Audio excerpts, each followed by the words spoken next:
Hey. Hey. So it is Shamaree, and I am back.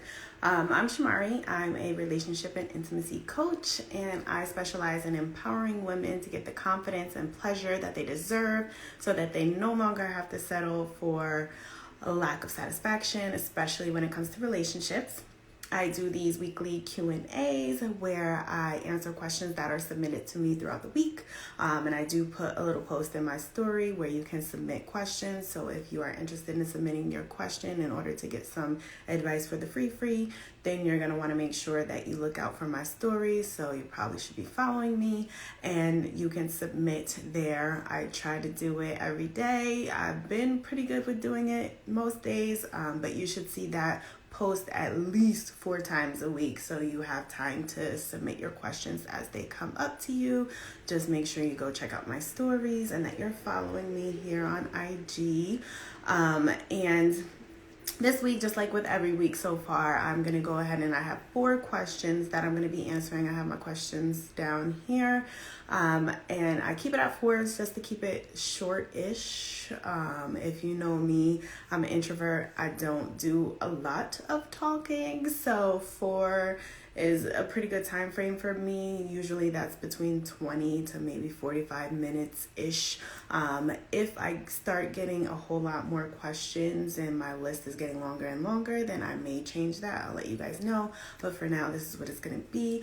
So I do want to go ahead and get into the questions. So the first one is going to be, should I take relationship advice from my single friends? Okay, so I know there's a lot of controversy around this topic. And so first things first, what I do want to say is know that anytime you're getting advice from any person, unless it's a professional that you're paying for this advice, right? That person is speaking from their position, their perspective, equipped with all of their experiences, their background, what they were taught, what they learned, what they picked up, what they read about, what they saw, all of those things, their perspective, their position. So that goes for someone who is single. That also goes for someone who's in a relationship, anything in between, anything otherwise. So know that when you are asking for advice, they are going to speak from their experience and their perspective on the situation, right? So with that being said, you are not the same as that person. So anything that you take from anyone, you want to filter through, right? So I do want to start with that. So single, in a relationship, married, doesn't matter. Anytime you're getting advice from someone, that's where they're coming from. And you want to understand that, and you want to make sure you're filtering that before you take their word as the end all be all, right? Other than that, what I do want to say is that when it comes to learning or seeking advice or getting a message or whatever the case may be, I am of the belief that you can learn from anything and anyone. So I have learned a lot from children. I have learned a lot from people who are heavy in addiction. I have learned a lot from people who are in prison. I have learned a lot from people who are very highly educated, a lot from people who have a lot of money, a lot from people who do not have a lot to offer as far as finances go. But I've learned from all types of people, basically. So I think that you can learn anything from anyone. So with that being said, I don't necessarily value advice less just because someone is not in the same position as me as far as being married. But sometimes if a person has not had the same experience as far as being married or being in a long-term relationship, they may not be able to speak to the specific circumstance that you are experiencing. But that doesn't mean that you can't take something from their advice. So again, you want to filter through whatever advice it is that you're given, and take what resonates, takes what makes sense to you, and go from there. So it's not necessarily dependent upon whether or not they're single or not, because like I said, I think you can learn from anyone at any time, anywhere. Doesn't matter what their circumstance is. And sometimes it's about the message more so than the messenger. When I'm trying to learn something, or when I'm trying to seek advice or guidance on something, it's not about the person who's giving me advice, because it doesn't matter who they are. It's how I take the advice and how I apply it to my life and how it's going to impact me as an individual. I could care less about what it did for them or how it works for them, because that's not necessarily a guarantee for it to work for me. So instead, I focus on what the message is, and the messenger can be anyone. You can learn a lot from even people that are bad, or people that we canceled, or whatever you want to call it, right? So even a broken clock is right 2 times a day, sort of thing. And then the other thing that I wanted to say, just as far as this whole seeking advice thing goes, I also, when I have gone to therapy before, like I've gone to couples therapy, and they talk about safe people. And when I think about safe people, I think about also when I went to one of my best friend's wedding. During the ceremony, I thought it was so beautiful how the pastor kind of worked in that the people who were there watching and witnessing this love union, that we should be or take responsibility in that if either party comes to us and like, yo, he or she is getting on my nerves, like I don't know what to do, this is too much, or we're going through a tough time and I'm just confused, I'm torn, I'm stressed, I'm overwhelmed, whatever it is that they come to you with, is that the messaging or the string that should be throughout all of your messages, all of your advice, should be to draw them further together instead of further apart. So ultimately, yes, always look out for your people's best interest. So if your friend is in an abusive situation, a toxic situation that's just not good for them, look out for their best interest. But if it's not something where there is a risk of danger, where it's not something that they're always down or always in a bad place with this person, then you should be working hard to keep them together, not necessarily saying things that's going to draw them further apart. And I thought that was so great, because I believe in that too, but I just never really kind of put it together in that way. But anytime that you're providing or seeking advice, you need to know who it is that you're speaking to. And so we all have those friends, or have had, because I've had friends where when I was in my petty times, my petty mind, if I called them and I told them like, yo, he's getting on my nerves, this is what he's doing, they're gonna be like, oh, well, forget him, you don't need him, sort of thing. And it's just more so you egging me on or hyping me up to be spiteful, hyping me up to be petty. And I know that that's what I would get from them. So that's why I turn to them in those moments, as opposed to me being in my petty mind and being upset and going to a genuine friend who has my best interest at heart, and who values and respects my relationship. Me going to them and seeking advice from them, they're likely to tell me that I'm not wrong in what I feel, because you're never wrong in what you feel, because your feelings are your feelings and they're valid. They may be misplaced, or what you do with them may be detrimental, but just feeling them is not bad. So they're going to validate my feelings, but they're also going to tell me that if this is an important relationship, to not be playing. Like it's not a game, to make sure that I'm doing what I need to do in order to work out the situation, to reach resolution. So I think that's also important as we get older. Obviously, like I said, when I was young, I was in my petty mind. I was all about that. I need you to co-sign me, essentially. You're looking for a co-sign. But when you're trying to have a long-term relationship, you're trying to have a successful, healthy relationship, it's important to know that you and your partner are not opposing sides. You guys are one team, and you should be working together to combat a problem, not to combat each other. So any friends, any advice that you're seeking, that's the angle that they should be on as well. And so I think that's kind of key. So it doesn't necessarily matter if they're in a relationship, if they're single, if they're in multiple relationships, whatever their relationship status may be. I don't think that as important as their position, their perspective, and then also them being a safe person, someone who respects and honors your relationship at all times. So I think that is more so what you should focus on, and not if they're in a relationship, because that don't really matter. So that's how I feel about that. The next question, and this is the major one, I guess, does size matter? And yes and no. So this is definitely preference. So ask your partner. Like, it doesn't matter what I think, I'm not with you. So ask your partner what their preference is, and sometimes you'll get that. And I do want to say, women, we do not have to be hurtful in talking about this. You can say what your preference is and what you like, without being disrespectful or without making someone feel bad. So definitely kind of keep that in mind. But I would say that most guys, they know. Just like if someone were to tell you, oh, you have stretch marks here, or you have extra skin here, or you have a roll here. We know. We look at ourselves every day. We have seen it. We know. I think that they know as well. And yeah, I just, at this point in my life, I do not believe that men don't know like how they measure up. I just don't.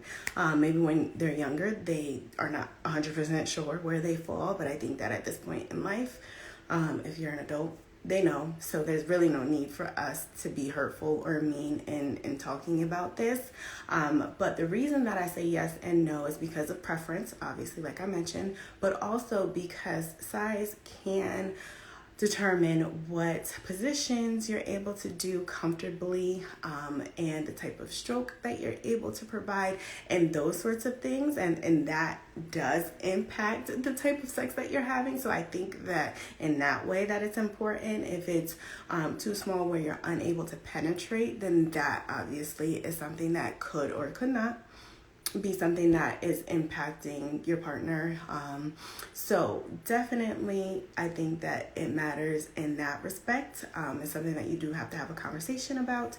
And there are ways to work around either way. I don't think that size is a clear indication of the quality of the sex that you're able to have or to provide or to engage in.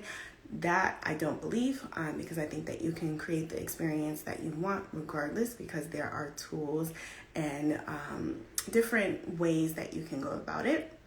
Definitely, if you're on the smaller side, there's toys and extensions, there's pumps, there's also specific positions to help to open up, to make it a little bit easier for you to get more of a stroke going. And if you're on the opposite end, if you're rather large, there are blocks or little buffers, so that you're only able to go up to a certain point, so that you're not making your partner uncomfortable. Different positions that you can do in order to make it more manageable for someone else.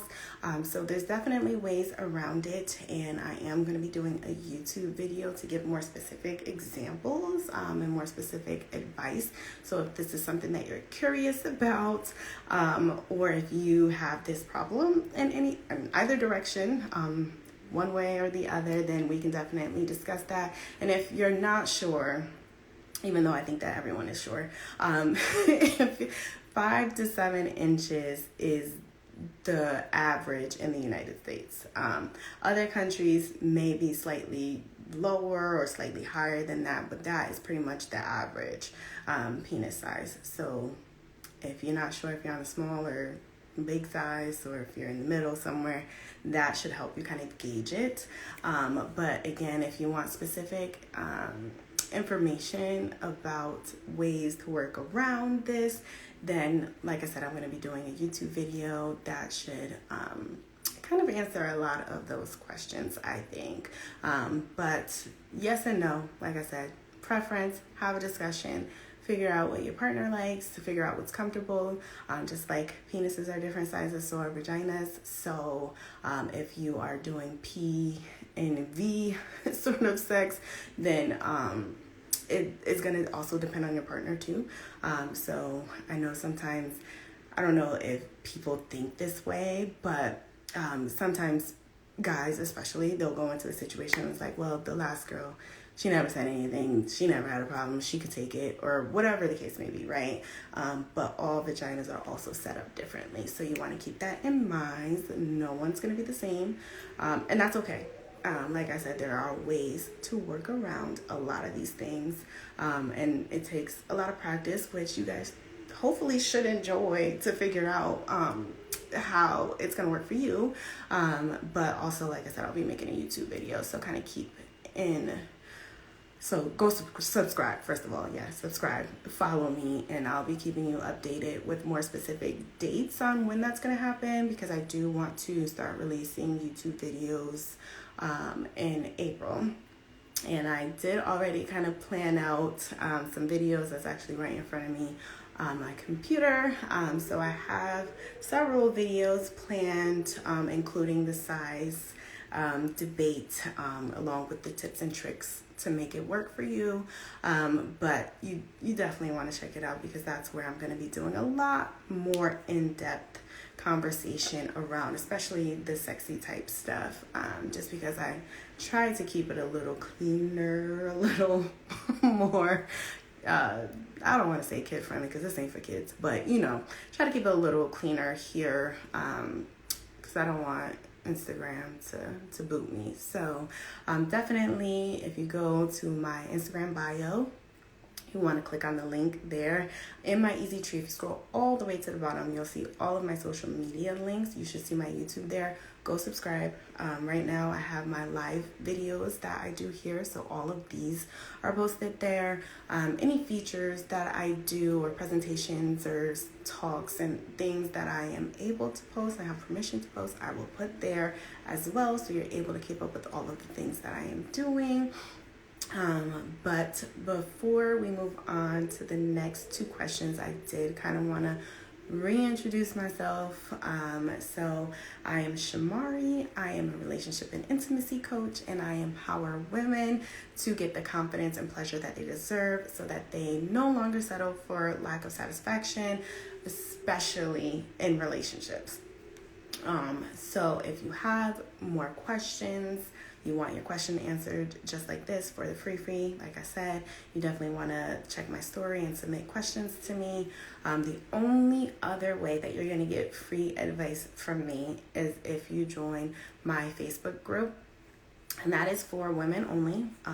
But if you have questions about relationships, about intimacy, even just about confidence, your body, all of those sorts of things, then you can join the Facebook group. I post in there, and you'll get advice from me. If you post in there and you're seeking advice, you get advice from me, but you also get a community of other women that are kind of on the same thing. So they join the group, so they're interested in some of the same things. They may be able to provide feedback based on their own experiences. So again, like I said, we can learn from anyone. So it's definitely helpful to give you other perspectives, other opinions that maybe you wouldn't have thought of on your own. So definitely in the easy tree, which is the link in my bio, at the bottom, you'll also see the Facebook group link there. So you can go ahead, just join and get on the inside there. That's the only other way that you're going to get free advice from me. Anything else, you're going to have to pay for. So right now, at least. So if you're looking for the free, then these are the ways that you're going to do it. But we do have a couple more questions. So the next one is, how do you know how long a storm will last in a relationship? Short answer is you don't. I'm not psychic, so I cannot predict how long a storm will last in a relationship, and I don't think that most other people can either. So you definitely don't know, and that's the short answer. But when it comes to storms or difficulties in relationships, there are a few indicators that can help you to know that there is hope. So one thing would be first is the commitment. So if both parties or all parties are committed to making it work or committed to finding a solution, that gives you more inclination that you may be able to reach a point where you can reach resolution and things will be okay again. So that's one thing. The other thing is not only the commitment, but being able to put things into action. So a lot of times when we're going through tough times, we're like, oh, we really need to work on this. Oh, we really need to get this together. And of course, there's that understanding. If we're both struggling, if we're both going through something, then we know that this is not what we want to last forever. But what are we doing in order to make sure that it doesn't last forever? So that is when the action comes into play. So not only trying to figure out like, okay, what things can we be trying? What things can we be doing? Whether it's things that are on our own, where we need to be having conversations, we need to be communicating a little bit better, we need to be spending more time together, we need to be planning things, we need to be more intentional, more aware, more responsive, whatever that looks like, whether that's within us or if we need to go out and seek external assistance. So that can be us reading material, looking at videos, getting advice outside of what we're able to come up with on our own, or whether we need to pay someone, and that would be a therapist, a coach, someone who can help us to figure this out, someone who can help us to kind of get through this, because sometimes when we're under heavy stress, we're under something that's really difficult for us. It's very hard to see clearly when we're under high stress, when we're feeling emotions very strongly. We can't even think, just our higher level functioning within our brain, it starts to shut down. So we can't think as rationally, we can't think as clearly, and it becomes very, very, very, very difficult for us to even work something out, which is why you're going to hear it's always easier if you are able to get outside assistance, that it just makes things a little bit more quicker. It makes things a little easier because you have that outside perspective. You have someone to help to mediate, especially if you struggle with communication or even just understanding each other. Having that outsider that can help you to kind of sort through what you're saying, and to help you guys with new ideas, new perspective, new ways of doing things that maybe you wouldn't have thought of. So when you're able to implement some of these things, that can help to shorten a storm. Sometimes storms, they kind of pass on their own, but a lot of times when they pass on their own, they come back later. So you definitely want to make sure you're actually doing something to make sure that the storm is over. So there's no time frame for it. There's ways or things that need to be in place in order to ensure that you're able to even address it, and address it in a healthy manner, because we can address it otherwise and that might just cause more issues, right? So if you want to do it in a safe, healthy manner, there are different things that you want to be in place. So your commitment, your priorities, but also action. So if you say that you're going to work on it, actually working on it. What are we actually doing to make sure that we're working on it, not just saying we're going to do it? So I think that is not super clear as far as the time frame, because there isn't one. Some people get through things much quicker than others, but that doesn't mean that you're doomed. All relationships go through difficult times, and I mean, if you have more good times than bad, if when you write down like all the things that you're looking for in a relationship or in a person in life, if this person meets those things, and if the issue is something that's not going to be a permanent thing. So there are some things that once they happen, it is kind of more of a permanent thing. And if you know that you're not going to be able to ever get over that permanent thing, then it might be easier to just end it. And I know ending relationships is very hard, but I think that ending something that you know that you would never let go of is easier than having to actually work through it. So kind of keep that in mind too. Just your willingness to work through something. If it's something that you know for sure is a non-negotiable for you, it's going to suck. But I think that most times it's easier to kind of let that go than to have to work through it, because it's something that will likely keep coming up. Like I said, sometimes things pass and then it just comes right back if we're not able to reach a true resolution on it. So that's how I feel there. And then we have one more question, and it's how to approach boundaries in a relationship. And I do want to explain, because this is how it came to me. So it's more so in with the idea that if your partner sets a boundary, they say, I am not okay if you do this. I will not accept you speaking to me this way, or I don't like when you grab me this way, right? So the idea is this person who asked the question, they are thinking that because their partner set this boundary, that boundary applies to everyone. And by everyone, it means vice versa, right? And so what I say to this is no. So, and I mean this in the nicest way possible. And this happens a lot because this was a man, but this happens a lot with men. I feel like they think that when we as women, we say, okay, I will not accept if you speak to me this way, or I don't like when you do X, Y, or Z, that it means that because I'm not going to accept it and this is not something that's okay within this relationship, that now means it's going to go both ways. And one way that I can give you like a quick example, for me personally in my relationship, I don't like feet. I do not like it. If you know me, you know this. I don't like feet. So I do not want to touch feet. I do not want feet to touch me. And that's just how I feel.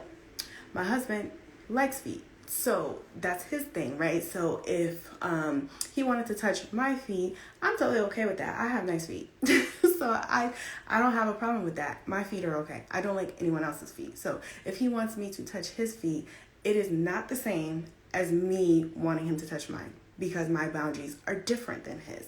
And it should be. I am a different person. There are some boundaries that will apply to everyone, and that's something that you have to define clearly within your relationship. But there are some boundaries that do not apply to everyone, especially if you haven't addressed this, if you haven't shared this with the person. There's no way for them to know that you also agree with that boundary. So if I'm telling you I don't like when you cuss at me, and that I'm not going to accept it, that doesn't mean if you never told me you don't want me to cuss at you, that doesn't mean that I can't cuss at you.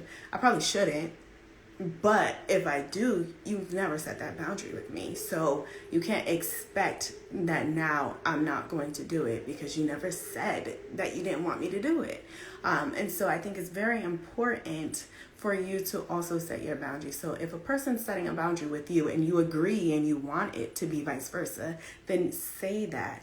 Make it clear so that there's no excuse later. If it's clear, the person can't come back later and be like, well, I didn't know. Because they know now. So it's different when someone doesn't know, they're not aware how it affects you and they do it. It's not as hurtful as when it would be if you told me and I did it. It's me blatantly disregarding it, right? So it's a different thing. You need to be very clear what your boundaries are. You need to explain what these boundaries are, and they need to know what these boundaries are. And it's also helpful if after you express your boundaries and you share what that is, that the other person can acknowledge an understanding of that boundary. Because sometimes we'll say something, or I'll say something, and I don't know, my husband might be annoyed because I'm always like, well, like, did you understand? Like, you know, like what did I say? And it's not because I think you're dumb or that I want to be a teacher or I think I'm your mother, but I just need to know that you understand what I said, not only heard what I said, so that there's no confusion later on. And I am willing to do the same. So if he asked me to demonstrate understanding of something, I'm more than willing to do that because I know that it's important. And so that's kind of my take on that. Make sure that you are sharing what those boundaries are. And then I also want to give everyone permission, not that you need my permission, because who am I really? But I want to give everyone permission to set boundaries. Boundaries it's not a bad word, and I feel like a lot of times people, they view it as them being selfish, because when they think about boundaries, they think about, you cannot touch me here, you cannot do this, do not do this to me. But that's not the only thing that boundaries are. So yes, boundaries can be put in that way, like, do not choke me, I don't like when you choke me, I don't like when you push me. Those can be boundaries, but it can also be, I need to step away and take time for myself. Or after work, I would like to be able to sit outside by myself so that I can decompress.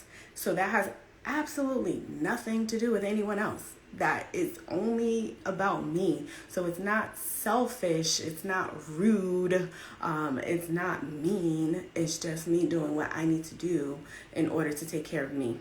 And in order for me to be within this relationship and be comfortable and to feel safe and to be able to engage with you in a healthy way. So in that way, that's the way that I would prefer people to look at boundaries. It's a way to better yourself, a way to better your relationship. Don't think of it as a selfish or mean thing. So of course you can say it in a mean or a rude way, which definitely comes down to your tone and your tact and the way that you approach things. But I think it's important to know that it's not a bad thing.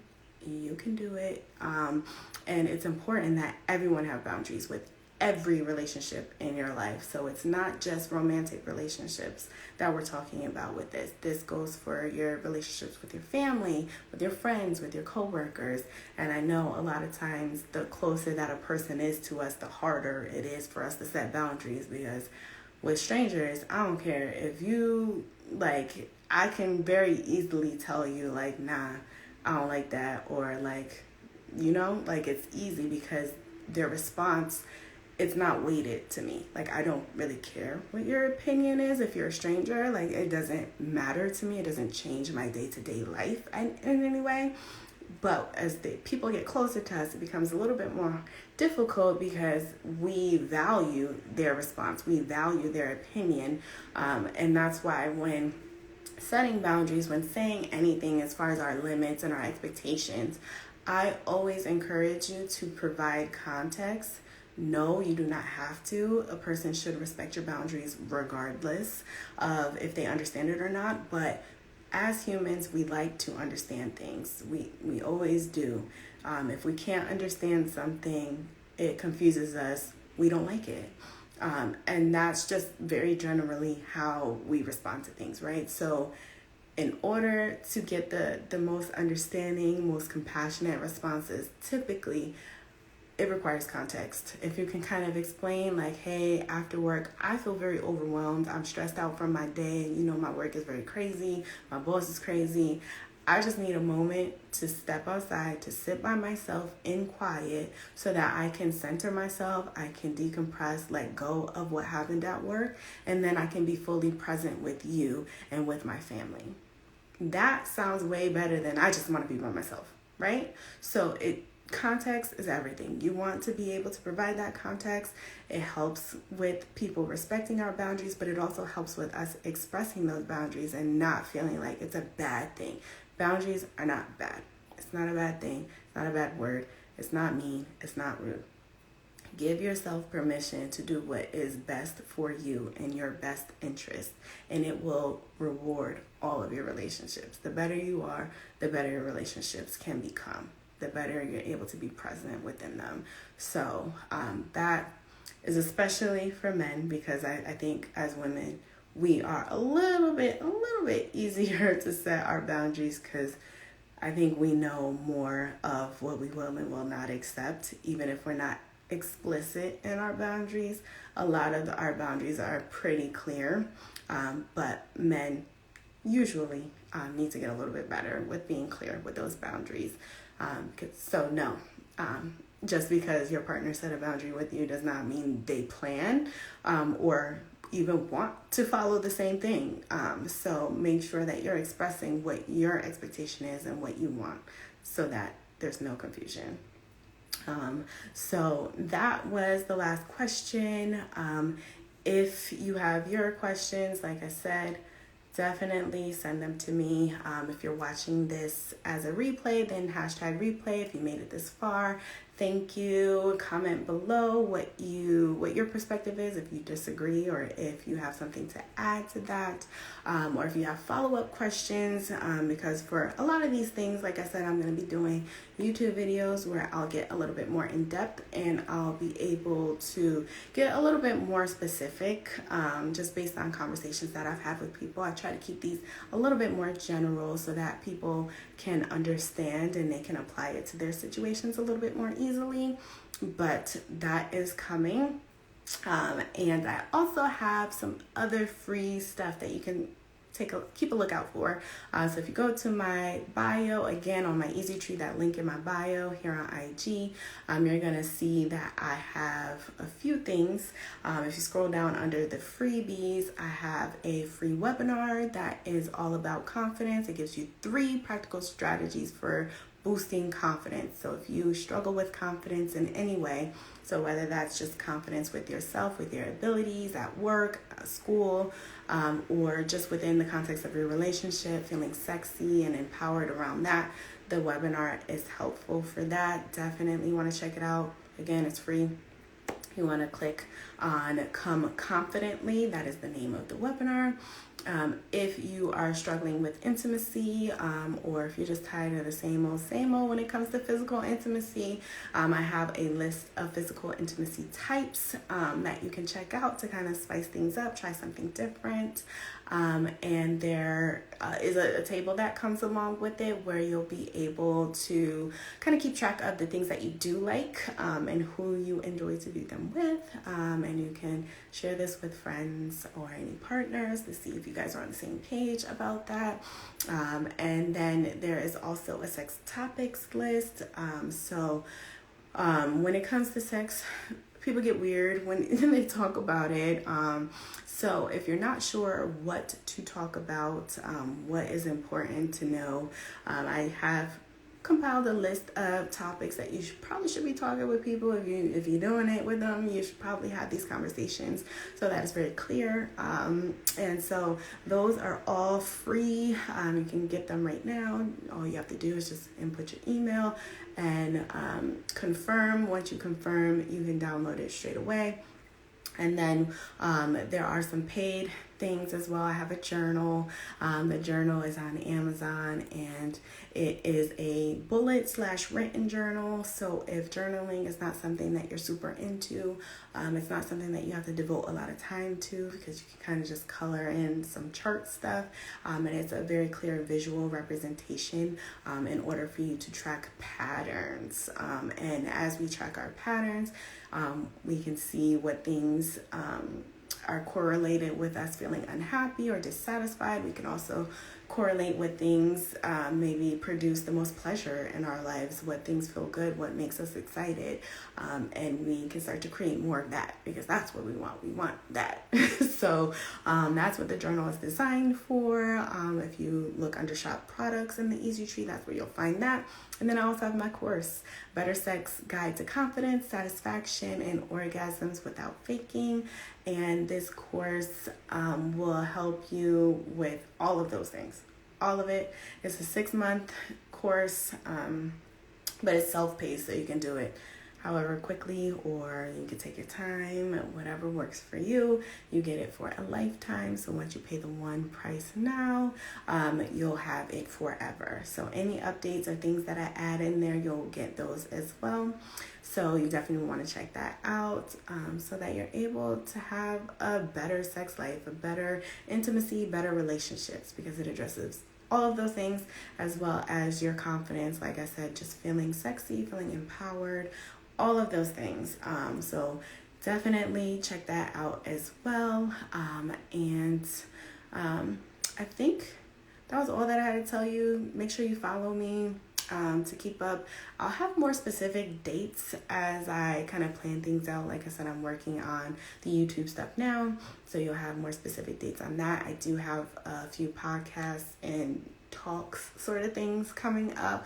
So as I get those flyers, those graphics, and more of that information, I'll be releasing that to you so that you can plan to attend that as well. But that is all for me. I'm about to go.